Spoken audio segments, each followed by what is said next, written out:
প্যারা হাবিব সাল্লাল্লাহু আলাইহি ওয়াসাল্লাম মক্কা থেকে মদিনায় হিজরত করলেন। হিজরত করার পরে দেখতে পেলেন সেখানকার ইহুদিরা রোজা রাখছে। আল্লাহর নবী সাল্লাল্লাহু আলাইহি ওয়াসাল্লাম জিজ্ঞেস করলেন, এই রোজাগুলো কিসের রোজা? জবাব দেওয়া হলো, মুসা আলাইহিস সালাতু ওয়াস সালামকে যেহেতু আমরা অনুসরণ করি, আল্লাহ রাব্বুল আলামিন ওই মুসা আলাইহিস সালাতু ওয়াস সালামকে ফিরআউনের অত্যাচার থেকে, জালিম ফিরআউনের কাছ থেকে মুক্তি দিয়েছিলেন এই 10ই মুহররম। যেহেতু বনি ইসরাইলকে আল্লাহ রাব্বুল আলামিন মুক্তি দিয়েছিলেন, আমরা শুকরিয়া আদায় করে এই জন্য একটা দিন রোজা রাখি। আল্লাহর নবী জবাব দিলেন, বনি ইসরাইল মুসা আলাইহিস সালাতু ওয়াস সালাম তোমাদের কাছে যেমন প্রিয়, তার চাইতে বেশি প্রিয় আমার কাছে, সুতরাং আমরাও রোজা রাখবো। আল্লাহর নবী ওদের সাথে সাদৃশ্য রেখে রাখেন নাই, বরং মুসা নবীকে আল্লাহ যে মুক্তি দিয়েছিলেন এই জন্য রোজা রাখা শুরু করলেন। বলুন সুবহানাল্লাহ। এই জন্য আল্লাহর নবী বলেছেন, খলিফুল মুশরিকিন, মুশরিকদের বিপরীতে গিয়া, ইহুদিদের বিপরীতে গিয়া রোজা একটা না, রোজা রাখবা 2টা, হয় 9 তারিখ 10 তারিখ অথবা 10 তারিখ 11 তারিখ, এই 2টা রোজা কেউ যদি আশুরার এই সময় রাখে, আল্লাহর নবী কি বলছেন, সিয়ামু ইয়াউমা আশুরা তাসবিহু আলাল্লাহি আইয়ুকাফিরাস সানাতাল্লাতী ক্বাবলা অথবা ইউকাফিরাস সানাতাল মাদিয়া। আল্লাহর নবী বলছেন, কেউ যদি এই আশুরার দিবসের রোজা রাখে, আল্লাহ রাব্বুল আলামিন তার পূর্বের 1 বছর আর পরবর্তী 1 বছরের গুনাহ খাতাগুলি মাফ করে দিবেন। তাহলে রোজা রাখবো কয়টা? 9, 10 অথবা 10, 11। এই 2টা রোজা যদি কেউ রাখে, পূর্বের 1 বছর পরবর্তী 1 বছরের গুনাহ মাফ করে দিবেন আমার আল্লাহ সুবহানাহু ওয়া তাআলা। সুবহানাল্লাহ বলেন। মুহররমের এই 10 তারিখ আমরা মনে করি যে শুধুমাত্র শাহাদাতের কারবালাকে কেন্দ্র করেই এই 10 তারিখ আমাদের কাছে এত গুরুত্বপূর্ণ। বিষয়টা কিন্তু এরকম না। শাহাদাতে কারবালার ঘটনা সম্ভবত 61 হিজরিতে ঘটেছে। এর চাইতেও আরো শত বছর আগে ঘটনা ঘটেছে হচ্ছে ফেরাউনের সাথে মুসা আলাইহিস সালাতু ওয়াস সালামের ঘটনা। তো ফেরাউনকে আল্লাহ সুবহানাহু ওয়া তাআলা পানিতে ডুবিয়ে মেরেছিলেন। মুসা আলাইহিস সালাতু ওয়াস সালামকে আল্লাহ সুবহানাহু ওয়া তাআলা তার গোত্রীয় লোকদের সাথে একত্রিত করে আল্লাহ সুবহানাহু ওয়া তাআলা সাগরের বুক ছিঁড়ে আল্লাহ রাব্বুল আলামিন রাস্তা নির্মাণ করে মুসা নবীকে পার করেছিলেন। জোরে বলেন সুবহানাল্লাহ। যে সমস্ত মুজিজা মুসা নবীকে দেওয়া হয়েছিল আল্লাহ সুবহানাহু ওয়া তাআলা দিয়েছিলেন। বগলের শুভ্রতা, হাত দিলে সাদা আলো বের হতো। আল্লাহু আকবার বলেন। হাতে একটা লাঠি আল্লাহ তাআলা দিয়েছিলেন, এমন লাঠি সাগরের পানির উপরে আঘাত করেছিল, সেই সাগর দ্বিখণ্ডিত করে আল্লাহ সুবহানাহু ওয়া তাআলা একটা রাস্তা না বরং 12টা রাস্তা নির্মাণ করে দিয়েছিলেন। এটা কি এমনি হয়েছে? মুসা নবীকে সাইজ করার জন্য ফেরাউন সমস্ত রাজ্যের জাদুকরদেরকে বলল যে আমন্ত্রণ জানাইলো আর কি, যে আমার এখানে আসবি, মুসাকে সাইজ করা লাগবে, মুসাকে সাইজ করা লাগবে, আর সাপ টাপ নিয়ে আসিস বেশি করে। তো যত সাপুরে ছিল, জাদুকর ছিল, সব একত্রিত হইল। আজকে মুসার একদিন কি আমার একদিন, আজকে মুসারে দেখা দেবে। জাদু দেখার জন্য গোটা অঞ্চলের মানুষগুলো একজন করে আলাদা হয়ে, কেউ দলবদ্ধভাবে, কেউ সারিবদ্ধভাবে, ওই যে মাহফিলে মানুষ যায় না, সমাবেশে যায় না, কেউ যাচ্ছে লসিমন নিয়ে, করিমন নিয়ে, কেউ যাচ্ছে বাসে চড়ে, কেউ যাচ্ছে গাড়ি নিয়ে, কেউ আবার অটোতে চড়ে, আছে না এরকম মনে করেন, তখন তো গাড়ি নাই। বিভিন্ন মাধ্যমে মানুষ কেউ একত্রিত হয়ে, কেউ আলাদাভাবে, কেউ দলগতভাবে আসতেছে। আজকে তোর একদিন কি আমার একদিন, মুসাকে আজকে ফেরাউন সাইজ করবে। এই জাদুকররা, তোদের জাদু দেখানো শুরু কর। মুসা তো থতমত খেয়ে গেছে, আজকে করবো কি, এত বড় বড় জাদুকর, আজকে তো আমি শেষ। আল্লাহ, আমি তো ভয় পাইতেছি। ফোন ছাড়া কিন্তু আল্লাহর সাথে মুসা নবী কথা বলতে পারতো। সুবহানাল্লাহ। আপনার তো কার্ড লাগে, নেটওয়ার্ক লাগে, আবার ফাঁকা জায়গা লাগে, না হলে কিন্তু নেটওয়ার্ক আটকায় যায়। আর মুসা নবী ফোন নাই, মোবাইল নাই, টেলিফোন নাই, ডিরেক্ট আমার আল্লাহর কল দিতে পারতো। সুবহানাল্লাহ বলেন। আর আমার আল্লাহ ডিরেক্ট জবাব দিত। কি পাওয়ার ছিল! আল্লাহু আকবার। আল্লাহ কি করবে এখন, ভয় তো পাইতেছি। এই মুসা, চিন্তা করিস না, আগে শুরুটা করুক। ওরে ভাই, সাপ যখন সারা শুরু করেছে মুসার দিকে, হেউ করে দৌড়াইতেছে। আল্লাহ সুবহানাহু ওয়া তাআলা বলতেছে, মুসা ভয় পাস না, ও মুসা আলকি মুসা, ও মুসা তুই নিক্ষেপ কর তোর লাঠিটাকে। আল্লাহ সুবহানাহু ওয়া তাআলা যখন ইশারা করলেন, মুসা খালি লাঠিটা ফেলছে, অজগর হইয়া এত মোটা হইছে সাপটা, হা করছে, মনে করেন একটা নিঃশ্বাস মারছে, সমস্ত সাপগুলো জাদুকরের ওই নুডলসের মতো সাপের মুখে যায়, অজগরের মুখে যায় ঢুকছে, সব চাপায় খেলাইছে। আল্লাহু আকবার বলেন না। শেষ। জাদুকররা এবার এদিক সেদিকে তাকায়।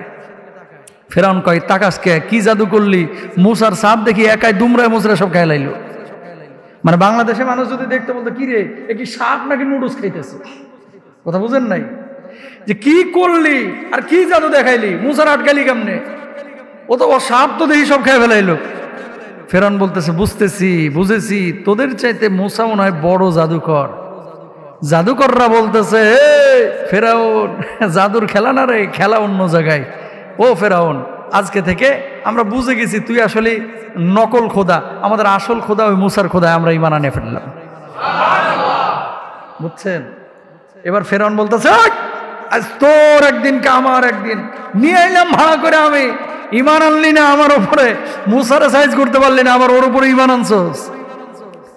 খেয়াল করেন, মুসা আলাইহিস সালাতু ওয়াস সালামকে আল্লাহ সুবহানাহু ওয়া তাআলা যে লাঠিটা দিয়েছিলেন, এটা সাধারণ কোনো লাঠি ছিল না, এটা ছিল মুসার মুজিজা, আল্লাহর পক্ষ থেকে মুসা নবীকে যেটা আল্লাহ তাআলা দিয়েছিলেন। সুবহানাল্লাহ। লক্ষাধিক ফেরাউন বাহিনী মুসাকে ধাওয়া করলো। এই আশুরার দিনে 10 তারিখে পেছন থেকে মুসা আলাইহিস সালাতু ওয়াস সালাম ফিরে ফিরে দেখলেন লাখ লাখ সৈন্যবাহিনী বনী ইসরায়েলকে ধাওয়া করেছে। মুসার সঙ্গে আছে 12টা দল বনী ইসরায়েলের। আল্লাহ রাব্বুল আলামিন কি ইশারা করলেন, আল্লাহ এই যে এত বড় বাহিনী নিয়ে আমাদের পেছনে ধাওয়া করেছে, কিভাবে আমরা পার হব? মুসা চিন্তা করিস না, সাগরের ধারে যা।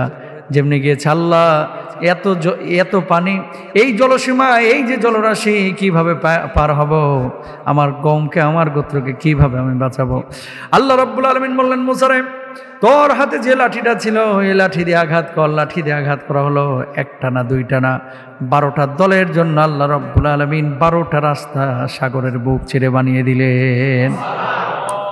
মুসা আলাইহিস সালাতু ওয়াস সালাম আশুরার দিনে যখন পার হয়ে গেলেন, 10ই মুহররম পার হয়ে যাওয়ার পরে ফেরাউন বলতেছে, মুসার জাদু তো ভালোই কাজে লাগছে, মায়েরি সাগরের বুক ছেড়ে রাস্তা বানাইতে পারে মুসা, দেখি ওর রাস্তা দিয়ে ওর আজকে খাইছি। ফেরাউন তার দল ফল নিয়ে এবার বাইরে হয়েছে, হাঁটা দে, দৌড়ান দে, সাগরের মাঝ দিয়ে মুসা আলাইহিস সালাতু ওয়াস সালাম যখন ওপারে চলে গিয়েছেন, ফেরাউন মাঝখানে গিয়েছে, অমনি আল্লাহ রাব্বুল আলামিন জলরাশিগুলোকে মিলাই দিলেন। ফেরাউন এবার হাবুডুবু খায় আর বলে, ওই মুসার আল্লাহ, এখন বিশ্বাস করছি, আল্লাহ তুমি আমার মাফ করে দাও, যা করছি ভুল করছে। আল্লাহ বলছে, আল এখন তুই ঈমান আনস, বদমাশের ঘরের বদমাশ, আর সুযোগ দেওয়া হবে না, ঠুইসে মেরে আলাইছি। আল্লাহু আকবার বলেন না। এখন তুই এখন ইতে পড়ছে না, বাড়ে পড়ছে না, এখন বলতেছে আমি ঈমান আনতেছি, কাজ হবে। প্রিয় ভাইরা আমার, এই সমাজের কিছু মানুষ আছে এরকম, কেমন জানেন? যখন সুখে থাকে হুজুরদেরকে পাশ দেয়, সুখে থাকলে ইসলাম নিয়ে কটাক্ষ করে, সুখে থাকলে নবীর দুশ্মনী করে, সুখে থাকলে নবীকে গালমন্দ করে। আর যখন একটু বিপদে পড়ে ঢাকা মেডিকেলে ভর্তি হয়, তখন বলে আল্লাহরও মানে, আল্লাহর নবীরও মানে, সবাইরে মানে, হুজুর একটু দোয়া করেন যেন আল্লাহ আমারে সুস্থ করে দেয়। এই সমস্ত জালেমগুলো ফেরাউনের মতো আল্লাহর আদালতে দাঁড়াবে, ঠিক কিনা? প্রিয় ভাইরা আমার, নবীকে যেই গালি দেখ না কেন, নবীকে যেই সমালোচনা করুক না কেন, ইহুদি খ্রিস্টান হিন্দু তার স্বাধীনতা আছে, সে তার ধর্ম পালন করবে। কিন্তু কোনো মুসলমানের বাচ্চা যখন তার সামনে কোনো মুসলমান অথবা কোনো অমুসলিম আমার নবীকে, আমার আল্লাহকে কটাক্ষ করবে, চুপ করে কোনো মুসলমান বসে থাকতে পারে না, প্রতিবাদ করবে, তার ব্যাপারে ঘৃণা পেশ করবে, ঠিক কিনা? যেই করুক, যখনই করুক, নবীজি সাল্লাল্লাহু আলাইহি ওয়াসাল্লামের সম্মান ইজ্জত রক্ষা করা এটা আপনার আমার জরুরি। পার হয়ে গেছে। শুনেন, বনি ইসরাইল ভাই আগে থেকেই কিন্তু একটু বিখাউজ মার্কা, 12টা দল নিয়ে পার হয়েছে না সাগর। শুনেন, আপনারা হয়তো অনেকে গিয়েছেন ওই যে মাদায়ানের সালে, মাঝখানে একটা সাগর, ওই পারে মিশরের আলেকজান্দ্রিয়া, আর এপারে হচ্ছে সৌদি আরবের বর্ডার। আমি গিয়েছি ওই এলাকায়, মদিনা থেকে প্রায় 800 কিলোমিটার দূরে। তো মুসা নবী যখন সাগরের এই পারে চলে আসলো, এই যে দৌড়াইছে এতক্ষণ বনি ইসরায়েলের এই লোকগুলার এখন পিপাসা লাগছে, তো বলতেছে, মুসা ফেরাউন মরছে মানলাম, শত্রু নাই, আল্লাহ পানি মিলাই দিছে, পিপাসা যে লাগছে, এই সাগরের লোনা পানি তো খাইতে পারতেছি না, তো কি করতে হবে? তোমার আল্লাহরে কল দাও, আল্লাহরে বলো পানির ব্যবস্থা করতে। বুঝলেন? মুসা বলতেছে, আল্লাহ পানি তো খাইতে চাই, পিপাসা লাগছে, কি করব? হাতে লাঠি আছে না, দে বাড়ি মাটির উপরে। দিছে মুসা নবী মাটির উপরে লাঠি দিয়ে একটা বাড়ি, অমনি আল্লাহ সুবহানাহু ওয়া তাআলা একটা ঝর্ণা বের করে দিয়েছেন। এবার মুসা আলাইহিস সালাতু ওয়াস সালাম বলতেছে, এই কওমের লোকেরা, এই যে পানি বাইর হচ্ছে এখান থেকে মিঠা পানি খা, মিষ্টি পানি। আল্লাহু আকবার বলেন। 12টা দল ছিল বনি ইসরাইল, কত পদ খাসলতের দেখেন। কয় মুসা, দল আছে 12টা, পানির ঝর্ণা 1 টাকা। কয় কে? এক ঝর্ণার পানি কি 1 গ্লাস? না, এখান থেকে তো শত শত গ্লাস পানি বাইর হচ্ছে। কয় 12টা দলের লেগে 12টা ঝর্ণা বাইর করো তোমার আল্লাহরে কইয়া।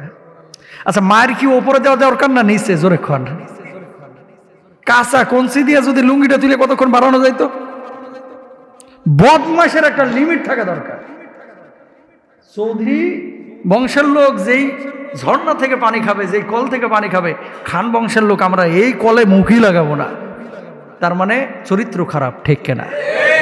প্রিয় ভাইরা আমার, মুসা বলতেছে, আল্লাহ পড়লাম বিপদে, কি কি পানি যে খাইতে যাচ্ছে, এখন এক গোত্র আর এক গোত্রের ঝর্ণায় মুখ লাগাবে না। আল্লাহ বলতেছে, মুসা চিন্তা করিস না, যা, তোর গোত্র যেহেতু এরকমই সাইজ, আমি পরে করবো, সমস্যা নাই, আগে পানিটা খাওয়াই লই।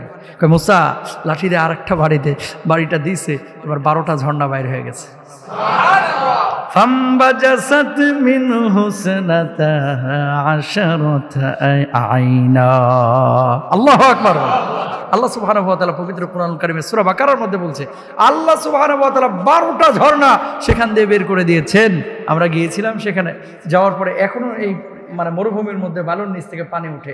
সৌদি আরবের এরা বলে যে এটাই সেই ঝর্ণা। অনেকে বিশ্বাস করে, অনেকে বিশ্বাস করে না, তবে পানিটা মরুভূমির মধ্যে থেকে বের হচ্ছে। আল্লাহ সুবহানাহু ওয়া তাআলা এখন আলামত রেখে দিয়েছেন।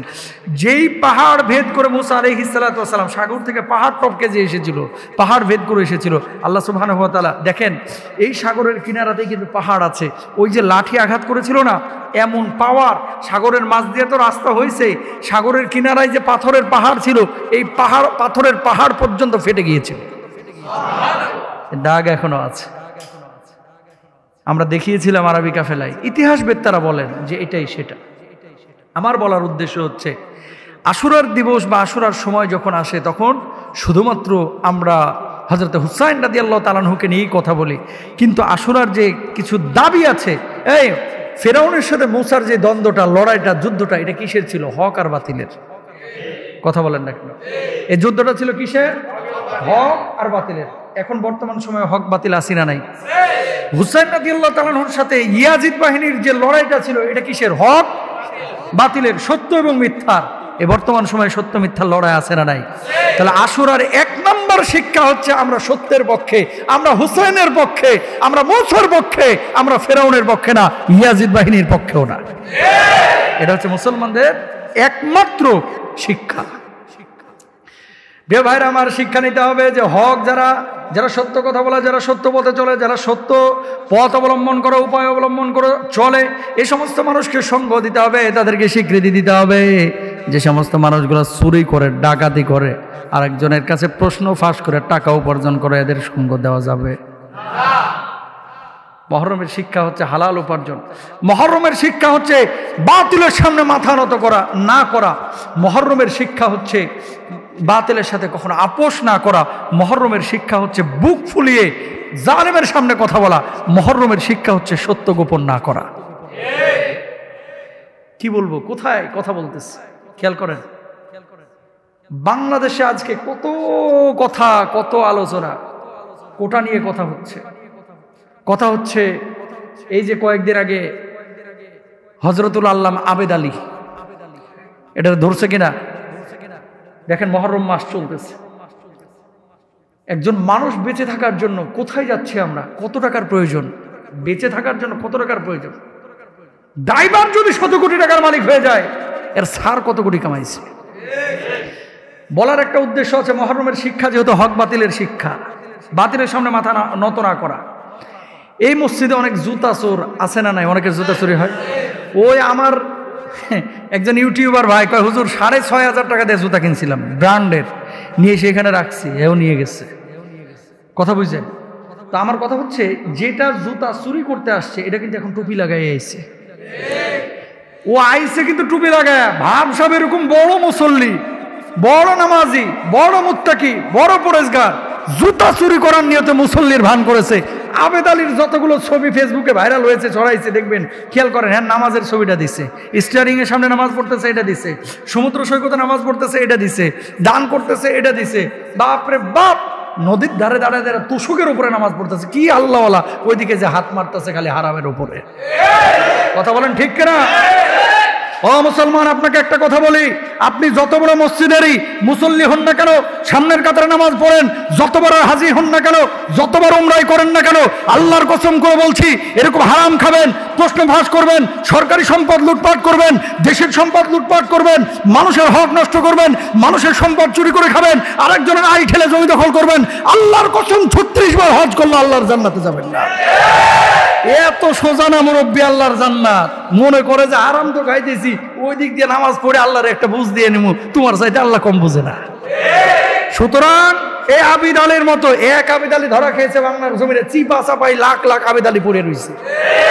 যারা চুরি করতেছে, বাটপারি করতেছে, মানুষের হক নিয়ে খেলা করতেছে, বলার একটা উদ্দেশ্য আছে। মুহররমের শিক্ষা কি? বাতিলের সামনে মাথা নত না করা। মুহররমের শিক্ষা কি? হক পথ অবলম্বন করা।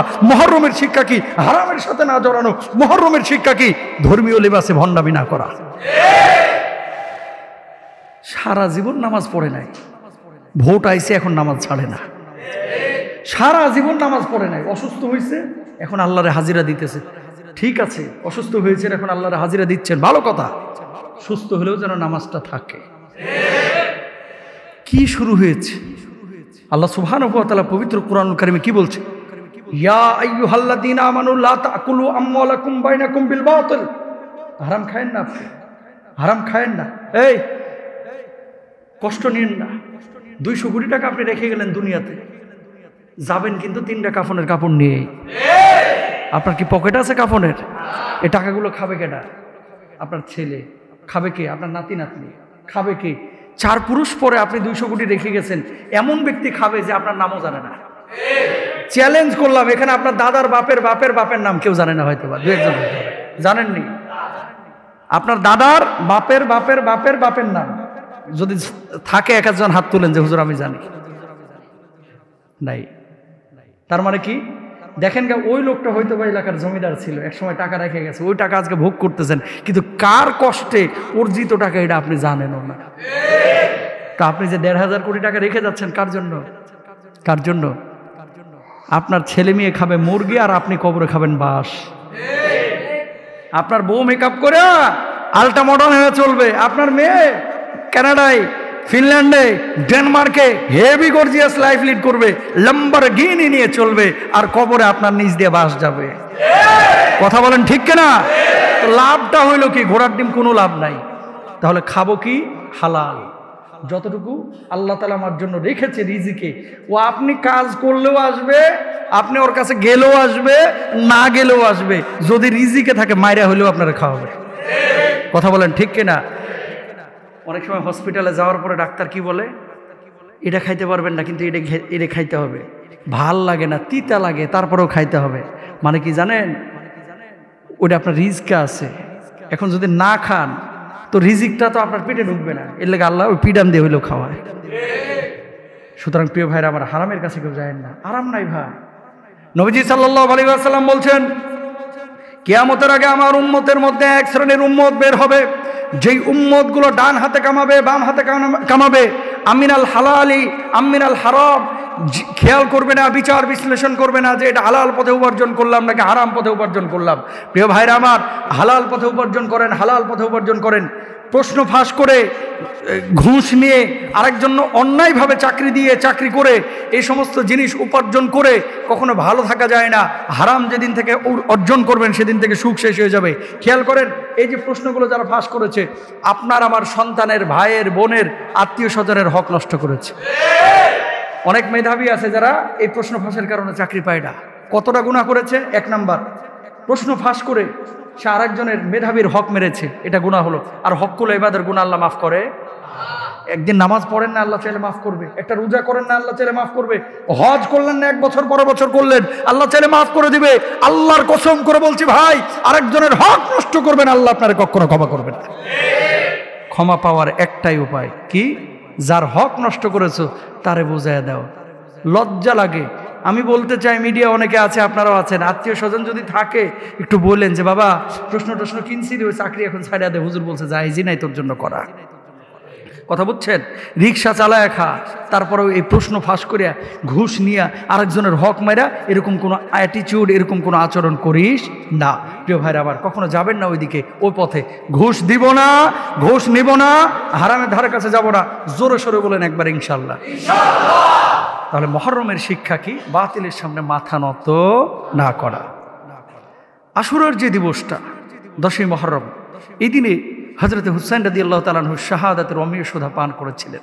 প্রিয় ভাইরা আমার, হাসান এবং হুসাইনকে রাসূল আকরাম সাল্লাল্লাহু আলাইহি ওয়াসাল্লাম বলছেন এরা দুজন হচ্ছে আমার দুটি ফুল। হযরত হাসান রাদিয়াল্লাহু তাআলা আনহুর চেহারাটা নবীজির চেহারার সাথে মিলত। নবীজির এই কলিজার টুকরা সাহাবী যখন শাহাদাতে কারবালার ঘটনা ঘটে, যখন কারবালার ময়দানে পৌঁছেছিলেন, বারবার তিনি হকের পথে ছিলেন এবং হকের আওয়াজে উচ্চারণ করেছিলেন, কিন্তু ইয়াজিদ বাহিনী সীমাররা তার সে আওয়াজকে বুলন্দ করে নাই, সম্মান করে নাই, তাকে হত্যা করে শহীদ করে এটাকে শেষ করে দিতে চেয়েছিল, নিভিয়ে দিতে চেয়েছিল, পারে নাই ভাই। তারা শাহাদাতের অমীয় সুধা পান করেছেন। আল্লাহ সুবহানাহু ওয়া তাআলা আহলে বাইতদের প্রতি ভালোবাসা মানুষের কলিজায় কলিজায় ঢুকিয়ে দিয়েছেন। প্রমাণ নেন। ইয়াজিদের জন্য, সীমারের জন্য এখানে একজন মানুষকে আজকে দোয়া করবেন? দোয়া করবেন কার জন্য? হুসাইনের জন্য। হুসাইনের জন্য মানুষ চোখের পানি ফেলে কাঁদে। ইয়াজিদের জন্য কেউ কাঁদে না, সীমারের জন্য কেউ কাঁদে না। পাপ যে বাপেরও ছাড়ে না। দেখেন হুসাইন রাদিয়াল্লাহু তাআলা আনহু যখন শহীদ হলেন, ওনার মাথাটাকে নিয়ে গিয়া দামেস্কের রাজপ্রাসাদে ঝুলায় রাখে, এলাকার মধ্যে ঝুলায় রাখে। সাহাবী বলে, এই নবীজির সাহাবীর এই কলিজার টুকরার এই মাথাটা নিয়ে বেয়াদবি করিস না, খবরদার। আমি নিজে দেখেছি নবীজি ওই মাথাটার উপরে চুমু দিয়েছে, ওই কপালটার উপরে চুমু দিয়েছে, ওই কানটার উপরে চুমু দিয়েছে। যেই কানে, যেই কপালে, যেই চোখে, যেই মুখে আমার পেয়ারা হাবিব সাল্লাল্লাহু আলাইহি ওয়াসাল্লামের ঠোঁট মোবারক পড়েছে, সেটার সাথে তোরা বেয়াদবি করিস না। এই জালেমরা সেই কথাগুলো কর্ণপাত করে নাই। মাত্র কয়েক বছরের ব্যবধানে ঠিক যেইভাবে হুসাইন রাদিয়াল্লাহু তাআলা আনহুকে জবাই করেছিল, এই বদমাশগুলোকে সেইভাবে জবাই করে দুনিয়া থেকে বিদায় করে দেওয়া হয়েছে। আল্লাহু আকবার বলেন না। বেয়াদবি করেছিল। হত্যার পরে এই সীমারের মতো জালেম যেগুলো ছিল, কারো কারো মাথা তারাও এরকম ঝুলিয়ে রেখেছিল, এইরকম জানলার পাশে রেখে দিয়েছিল। দেখা গিয়েছিল যে সাপ এসে, চিকন চিকন সাপ, এর কান দিয়ে নাক দিয়ে সাপ ঢুকেছে আর আরেক দিক দিয়ে বের হয়েছে। ইতিহাসবিদরা এমন কথা বলে, ইতিহাসবিদরা। এই জালেমদের পরিণতি হয়েছিল এরকম। হুসাইন রাদিয়াল্লাহু তাআলা আনহুকে আল্লাহ সুবহানাহু ওয়া তাআলা জান্নাতে তো দাখিল করবেনই, যেহেতু শহীদ হয়েছেন। আল্লাহর নবী সাল্লাল্লাহু আলাইহি ওয়াসাল্লাম বলছেন, আল হাসানু ওয়াল হুসাইনু সাইয়্যিদা শাবাবি আহলিল জান্নাহ। আমার হাসান এবং হুসাইন জান্নাতে যুবকদের সর্দার হবে। পেয়ারা হাবিব সাল্লাল্লাহু আলাইহি ওয়াসাল্লাম এত ভালোবাসতেন, অথচ এই হাসান হুসাইনকে যারা শহীদ করেছে, এরা আসলেই প্রশংসা পাওয়া তো দূরের কথা, দোয়া পাওয়া তো দূরের কথা, এদেরকে ধিক শতধিক থুতু নিক্ষেপ করার যোগ্য এরা, ঠিক কিনা? প্রিয় হাবিব সাল্লাল্লাহু আলাইহি ওয়াসাল্লামের প্রিয় নাতি হযরত হুসাইন রাদিয়াল্লাহু তাআলা আনহুকে আল্লাহ সুবহানাহু ওয়া তাআলা শাহাদাতে উঁচু মাকাম দান করুন। সবাই বলেন আমিন। তো যেখান থেকে কথাটা আসলো মুহররম মাসে, তাহলে আমরা আমল করব মূলত কয়টা? আমল করব হচ্ছে বিশেষভাবে দুইটা। এক নম্বর হচ্ছে রোজা রাখা, দুই নম্বর হচ্ছে আল্লাহ রাসূল সাল্লাল্লাহু আলাইহি ওয়াসাল্লামের একটি হাদিস রয়েছে, সে হাদিসটি হচ্ছে বেশি বেশি তওবা করা। নবীজি সাল্লাল্লাহু আলাইহি ওয়াসাল্লাম হযরত আবু হুরায়রা রাদিয়াল্লাহু তাআলা আনহু থেকে বর্ণিত, তিনি বলেন আল্লাহর হাবিব সাল্লাল্লাহু আলাইহি ওয়াসাল্লাম বলেছেন, রমজানের রোজার পর সর্বোত্তম রোজা হচ্ছে আল্লাহর মাস মুহররমের রোজা, আর রোজারত অবস্থায় তওবা কবুল হয়। সুতরাং বেশি বেশি আপনারা তওবা ইস্তেগফার করবেন, আল্লাহর কাছে ক্ষমা চাইবেন। যদি প্রশ্ন করেন যে হুজুর আশুরার রাত্রে কোনো নামাজ আছে কিনা, স্পেসিফিক কোনো নামাজ নাই। হুজুর কত রাকাত নামাজ পড়বো 10ই মুহররম রাত্রে, স্পেসিফিক কোনো রাকাতের নামাজ নাই। হুজুর কি কি কাজ করব, স্পেসিফিক যদি বলেন তাহলে রোজা রাখা ছাড়া আপনার কোনো কাজ নাই, আলাদা কোনো কাজ নাই। হুজুর কোন সূরা দিয়ে নামাজ পড়বো, আলাদা কোনো সূরা নাই যে মুহররমের রাত্রে এইভাবে নামাজ আদায় করতে হবে। রোজার কথাই সহিহ সনদে হাদিসের মধ্যে এসেছে। প্রিয় ভাইরা আমার, করণীয় কাজ কি আমরা পেলাম। এবার আসেন বর্জনীয় দিক। মহরমে আশুরার দিনে আমাদের কিছু ভাইয়েরা আছে পুরন ঢাকা থেকে মিছিল বের করে, তাজিয়া মিছিল, এবং মিছিলটা বাইর করার পরে মাতম পেশ করে, হাই হাসান হাই হুসাইন বলে শিকল দিয়ে ছুরি দিয়ে পিঠে আঘাত করে রক্ত বের করে, এবং এটাকে তারা বলছে বা বলে যে হযরত হুসাইন রাদিয়াল্লাহু তাআলা আনহুর শাহাদাতের সময় যেহেতু রক্ত বের হয়েছিল, তাই আমরা শরীরের রক্ত বের করে আমরা তার প্রতি সমবেদনা জ্ঞাপন করছি। সম্পূর্ণ শরিয়া বিরোধী, ইসলাম বিরোধী একটা কাজ। শোনেন, হযরত হুসাইন রাদিয়াল্লাহু তাআলা আনহুর যেমন সম্মান ইজ্জত আছে, আবু বকরের সম্মান আছে না নাই? ওমরের সম্মান আছে না নাই? হানজালার সম্মান আছে না নাই? তো হুসাইন রাদিয়াল্লাহু তাআলা আনহুকে জবাই করা হয়েছিল, আবু বকর রাদিয়াল্লাহু তাআলা আনহুকে শহীদ করা হয়েছে, উমরকে ওসমানকে শহীদ করা হয়েছে, তো ওনারাও তো শহীদ হয়েছে, রক্ত ঝরাইছিল। তা আপনি যদি এরকম প্রতিদিন রক্ত ঝরাইতেই থাকেন, আপনার শরীর থাকবে না, আপনিও কবরে ঢুকবেন কালকে, ঠিক কিনা বলেন? তো প্রিয় ভাইরা আমার, এই যে মাতম করা, হাই হাসান হাই হোসেন বলে পিঠ চাপড়ানো, বুক চাপড়ানো, তারপরে অনেক সময় বাচ্চাদেরকে ছুরি দিয়ে এই যে কপাল কেটে দেওয়া, মাথা কেটে দেওয়া, ইসলাম অনুমোদন করে। সিয়ামু ইয়াউমু আশুরা আহতাসিবু আলাল্লাহি আইয়ুকাফিরা সানাতাল্লাযী ক্বাবলা আইয়ুকাফিরা সানাতাল মাদিয়া, যে হাদিসটা এটা বিশুদ্ধ হাদিস। এখন আল্লাহর নবী বলল যে তোমরা রোজা রাখো এই দিনে, আর সারাদিন আপনি ফার্ম গেটে মিছিল করতে গিয়ে খালি শরবত ডাললেন পেটের ভিতরে, তাহলে নবীজির পক্ষে থাকা হইলো না নবীজির বিপক্ষে থাকা হইলো? বিপক্ষে। নফল রোজা যদিও, আল্লাহর নবী বললো যে রোজা রাখো। এখন আপনি যে মিছিলে গেছেন, গলা শুকিয়ে গেছে, শরবত দেওয়া হয়, খেয়াল করেন কিন্তু শরবত দেওয়া হয়, তা আপনি শরবত খেয়ে আপনি কি করলেন? তাহলে আসলে আহলে বাইতদের প্রতি ভালোবাসা, নবীদের প্রতি ভালোবাসা, নবীজির প্রতি ভালোবাসা, এই ভালোবাসা হবে নিট অ্যান্ড ক্লিন, কোনো স্বার্থের জন্য না। এই ভালোবাসা হবে একমাত্র কার জন্য? আল্লাহর জন্য। আর এই ভালোবাসার নমুনা পেশ করতে হবে, প্রকাশ করতে হবে কি দিয়া? তাদের জীবন আদর্শ নিজের জীবনে গ্রহণ করে। হুসাইন রাদিয়াল্লাহু তাআলা আনহু যেমন আখলাকি ছিলেন, আল্লাহর নবী সাল্লাল্লাহু আলাইহি ওয়াসাল্লাম যে আখলাকের ছিলেন, সাহাবীরা যেমন ছিলেন, সে আখলাক আমাদের মধ্যে নিয়ে আসতে হবে। বিধর্মীদের সাদৃশ্য আমাদেরকে পরিহার করতে হবে। কিছু কিছু সময় কোরআনে নাই, হাদিসে নাই, শরীয়তে নাই, আমার বাপ দাদা করতো, এই জন্য আমরা করতেছি। গ্রামগঞ্জে মহরমকে কেন্দ্র করে লাঠি খেলা হয়। উত্তরবঙ্গে যারা আছেন এরা জানেন, মহরমকে কেন্দ্র করে কি হয়? রাত্রিবেলায় লাঠি খেলা হয়। কিছু কিছু জায়গায় গান বাজনা হয় মহরমকে কেন্দ্র করে। কিছু কিছু জায়গায় শুধুমাত্র হয় খিচুড়ি বিতরণ করা হয়। তো খিচুড়ি খাওয়ানো এটা তো দোষের কিছু না, যে কোনো দিনই আপনি খাওয়াইতে পারেন, কিন্তু এই দিবসকে কেন্দ্র করে এই ধরনের আয়োজনগুলো ইসলাম অনুমোদন করে না। লাইটিং করে অনেকে, তা আপনি শোক প্রকাশের দিনে লাইটিং করা, আনন্দ উদযাপন করা, এত খাওয়া দাওয়া করা, এটা কিন্তু ঠিক না। যদিও একটা হাদিসের মধ্যে আছে, কিন্তু এটা দুর্বল সনদে আসছে কি, যে আশুরার দিনে একটু ভালো খাইলে সারা বছর ভালো খাওয়া যায়, আল্লাহ সুবহানাহু ওয়া তাআলা বারাকা দিবেন, এরকম একটা কথা আছে, কিন্তু এটা আসলে সহিহ সনদে না, এই জন্য আপনাদের সামনে পেশ করলাম না। এরপর আসেন, আশুরাকে শুধুমাত্র কারবালার কারণেই প্রসিদ্ধ মনে করা। আশুরা কিন্তু শুধু কারবালার কারণে প্রসিদ্ধ না, বরং কারবালার ঘটনা যখন সংঘটিত হয়েছে তারও শত শত বছর আগে থেকেই কিন্তু আশুরার বিষয়টা গুরুত্বপূর্ণ। মুসা আলাইহিস সালাতু ওয়াস সালাম ফেরাউনের থেকে মুক্তি পেয়েছিলেন, সেটা কিন্তু এই আশুরার সময়, এটা স্পষ্টভাবে হাদিসের মধ্যে এসেছে।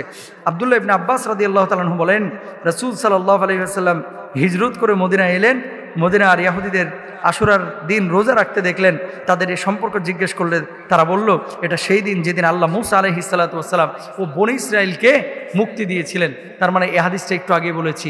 এছাড়া আশুরাকে কেন্দ্র করে, মুহররমকে কেন্দ্র করে আর কোনো আয়োজন নাই। আর বছরের প্রথম মাস হিসাবে আপনাদেরকে বলবো, নতুন করে নতুন উদ্যমে নতুন করে শুরু করবেন সব কিছু। নামাজটা ঠিকমতো আদায় করা শুরু করবেন, রোজাটা ঠিকমতো আদায় করা শুরু করবেন, নিয়মিত নফল ইবাদতগুলো ঠিকমতো আদায় করা শুরু করবেন, যেহেতু প্রথম মাস। আর হিজরি সন, এটা একটু খেয়াল রাখার চেষ্টা করবেন, কারণ এটা হচ্ছে আমাদের মূল। আরবি সন, হিজরি সন, এটা আমাদের গোড়ার সাথে জড়িত, কারণ আমরা যারা মুসলিম দাবি করি, ইংরেজরা ইংরেজিটাকে রেখে গেছে, আমরা সেটাকে ফলো করি আন্তর্জাতিক ক্যালেন্ডার হিসেবে, কিন্তু হিজরি সনের বিষয়টা অনেকে আমরা কিন্তু জানি না। মুহররম, সফর, রজব, শাবান, রবিউল আউয়াল, এই সমস্ত জিনিসগুলো কিন্তু আমরা মাথায় রাখি না, এগুলো কিন্তু মাথায় রাখার চেষ্টা করবো ইনশাআল্লাহ তাআলা। তাহলে আহলে বাইত বা নবী পরিবারের সদস্যদের প্রতি আমাদের ভালোবাসা হবে তাদের আদর্শকে নিজেদের জীবনে বাস্তবায়ন করার মাধ্যমে। তাদের আদর্শকে নিজেদের জীবনে বাস্তবায়ন করতে পারলে ইনশাআল্লাহ তাআলা আল্লাহ তাআলাও খুশি হবেন, এবং নবী আম্বিয়া আলাইহিমুস সালাতু ওয়াস সালামের রেখে যাওয়া এই যে দুইটা ফুল যারা মানুষ, এদেরকে যারা হত্যা করলো এরা কি অমুসলিম ছিল মনে করতেছেন? এরা ছিল মুসলমান। যারা মেরেছে তারা কি ছিল? মুসলমান। ইসলামের ক্ষতি অমুসলিমরা, কাফেররা, বেঈমানরা যতটা না করতে পারে এর চাইতে বেশি ক্ষতি করে কিন্তু মুসলমানরাই। বর্তমান যেমন দেখা যাচ্ছে, আগেও কিন্তু তেমন ছিল। এই মুসলিম সাম্রাজ্যগুলো যে ধ্বংস হয়েছে এর পেছনে যত ক্ষতি হয়েছে এটা কিন্তু মুসলমানদের মাধ্যমে হয়েছে। এই যে হুসাইন রাদিয়াল্লাহু তাআলা আনহু যখন গেলেন, আপনার শাহাদাতে কারবালার যে ঘটনা আপনারা জানেন, উনি যে ইরাকে গিয়েছিলেন এমনি এমনি কিন্তু যান নাই ভাই, বারবার চিঠি পাঠানো হচ্ছিল। মুসলিম বিন আকিল ওখানে ছিলেন, চাচাতো ভাই, বারবার পাঠানো হচ্ছিল চিঠি যে হুসাইন আপনি আমাদের মধ্যে আসেন, আপনাকে আমাদের দরকার ইনসাফ কায়েমের জন্য, প্রতিষ্ঠার জন্য। আমরা ইয়াজিদের হাতে বাইয়াত হতে চাই না, আপনার হাতে বাইয়াত হতে চাই। এই কথাগুলো শুনে মুরব্বী সাহাবীরা হযরত হুসাইন রাদিয়াল্লাহু তাআলা আনহুকে বারণ করেছিলেন যে আপনি যায়েন না, কারণ ওই এলাকার মানুষ বড় গাদ্দার, আপনার বাপকে শহীদ করেছিল। আর আলী রাদিয়াল্লাহু তাআলা আনহুকে শহীদ করেছিল কারা? এই কুফাবাসী, ইরাকের মানুষ। যেখানে আপনার বাপকে হত্যা করা হয়েছিল, শহীদ করা হয়েছে, এই এলাকার মানুষকে আমাদের সুবিধা মনে হয় না। বুড়া সাহাবী তখন মদিনায়, তারা রাস্তায় আটকে দিয়েছিল হুসাইন রাদিয়াল্লাহু তাআলা আনহুকে যে আপনি আমাদের নবী পরিবারের সদস্য, আহলে বাইতদের উল্লেখযোগ্য একজন মানুষ, আপনার কলিজা, আপনি নবীজির কলিজার টুকরা, আমরা আপনাকে যেতে দিব না। হুসাইন রাদিয়াল্লাহু তাআলা আনহু তারপরও গিয়েছিলেন। আসলে এভাবেই তকদির লেখা ছিল। যাওয়ার পরে ঠিকই তারা ওই যারা চিঠি লিখেছিল এরা আর নাই, এরা আর নাই। কারা আছে? এখন খালি জালেমগুলো আছে, প্রিয় ভাইরা আমার। সুতরাং মুসলমানরা মুসলমানদের যা না ক্ষতি করেছে, অমুসলিমরা কিন্তু এতটা ক্ষতি মুসলমানদের করেছে। কিন্তু কাছ থেকে যারা মুনাফিকি করেছে, এই যে সিরাজউদ্দৌলার সাথে যে মির্জাফর বলে আপনারা এখন গালি দেন, এই মির্জাফর কি ছিল? হিন্দু না মুসলমান? মুসলমান। গাদ্দারিটা কে করেছিল? পাশের মানুষটাই করেছিল। তা আপনার বড় বড় ক্ষতিগুলো দূরের মানুষ এসে করে যায় না, উত্তরের মানুষ করে যায় না, আপনার বাড়ির মানুষগুলোই বেশি করে, আপনার মহল্লার মানুষগুলোই বেশি করে, ঠিক না? এই জন্য হুসাইন রাদিয়াল্লাহু তাআলা আনহু যাওয়ার পর আর কাউকে পাওয়া গেল না। এরকম গাদ্দারি মানসিকতা আমাদের পরিহার করতে হবে ইনশাআল্লাহ। বলেন। খুবই সুন্দর করে বলেছিলেন, মুঝে কো ফাওয়ালো मुसाफिर न समझो, मैं आया नहीं हो बुलाया गया हो, मुझे को फवालो मुसाफिर न समझो, मैं आया नहीं हो बुलाया गया हो, कि मेहमा बना कर सताया गया हो, मैं रोया नहीं हो रुलाया गया हो, खुदा जाने कैसी है मेज़बानी, 72 प्यासों कहे बंदे पानी, खुदा जाने कैसी है ये मेज़बानी, 72 प्यासों कहे बंदे पानी, मुक़द्दर में है हम ज़े कौसर का पीना, मैं प्यासा नहीं हो पिलाया गया हूँ, झुका था जो सरबार गाहे खुदा में, वही सर कलम हो गया करबला में, झुका था जो सरबार गाहे खुदा में, वही सर कलम हो गया करबला में, शहादत की मंजिल को पाया है मैंने, मैं मुर्दा नहीं हो जिलाया गया हो, मुझे को फवालो मुसाफिर न समझो मैं आया नहीं हो बुलाया गया हो कि मेहमान बना कर सताया गया हो मैं रोया नहीं हो रुलाया गया हो। আল্লাহু আকবার বলেন। হুসাইন রাদিয়াল্লাহু তাআলা আনহু কি বলতেছে, কবি চমৎকার করে এখানে বলেছেন যে আমি তো যাই নাই, আমাকে জোর করে নেওয়া হয়েছে, আমি তো কাঁদি নাই, আমাকে কাঁদানো হয়েছে। আহা কি মারাত্মক কথা! আমাকে মেহমান বানিয়ে মেজবান আমার সাথে গাদ্দারি বেঈমানি করেছে। এই জামানায় এরকম অসংখ্য ইয়াজিদের অনুসারী বাহিনী আছে যারা ওই সীমারদের মতো স্বার্থের জন্য গলায় ছুরি চালাইতেও দ্বিধা করে না। প্রিয় ভাইরা, আবার শাহাদাতে কারবালাকে কেন্দ্র করে এই যে মানে কবির এই কথাগুলা উর্দুতে যখন শুনি চোখের পানি ধরে রাখা যায় না ভাই। আমি তো আর গায়ক না, অত সুন্দর করে গাইতে পারি না, কিন্তু কথাগুলো এত সুন্দর। আমাকে দাওয়াত দেওয়া হয়েছে, আমি গিয়েছি, আমাকে জোর করে নেওয়া হয়েছে, আমাকে বলা হয়েছে, আমাকে কাঁদানো হয়েছে, পানি চেয়েছি, আমাকে পানি দেওয়া হয় নাই, নামাজের সুযোগ চেয়েছি, আমাকে নামাজের জন্য সুযোগ দেওয়া হয় নাই। প্রিয় ভাইয়েরা, আবার সারা জীবন যতদিন বেঁচে থাকবো জালেমের পক্ষে থাকবো না, মাজলুমের পক্ষে থাকবো ইনশাল্লাহ। বলেন